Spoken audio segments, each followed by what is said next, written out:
friends! Welcome to another video. Update muli tayo magkano ang ating palitan. Real to peso para sa mga kababayan natin na nag-aabang at nais magpadala ngayong araw na ito.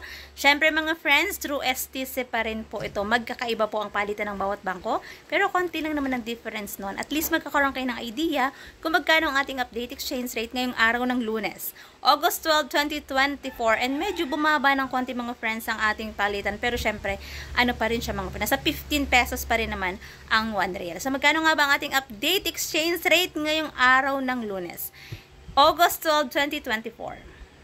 Update natin, 1 real equivalent ng 15.15 pesos. Para sa mga kababayan natin na nag-aabang at nais magpadala ngayong araw na ito, yan po ang ating update exchange rate through STC to mga friends ha. STC Pay to bank account, kaya mataas po ang palitan. And syempre pag nagpapadala tayo ng pera sa Pilipinas, may binabayaran tayong transfer fee at meron din po yung VAT. Ang lahi ko pa rin paalala para sa bawat isa sa atin na matuto tayong mag-ipon, magtipid at matutong mag-invest. Batid natin mga friends na mahirap ang buhay sa ibang bansa, pero syempre nagtitiis at nagtsatsaga pa rin tayo. Kaya huwag din natin kalimutan na mag-ipon tayo para sa ating sarili, para sa ating kinabukasan. Napakasarap umuwi sa Pilipinas mga friends pag meron kang ipon.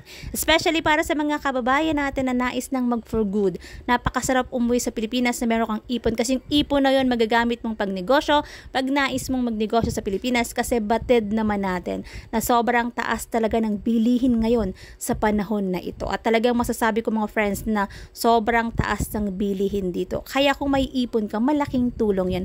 Kasi masarap mamuhay sa Pilipinas kapag kasama natin ang ating mga pamilya. Pero syempre, maganda ding manirahan dito pag meron kang pagkakakitaan. Kaya matuto tayong mag-ipon para sa ating sarili at para sa ating kinabukasan. So that's it for today's video mga friends.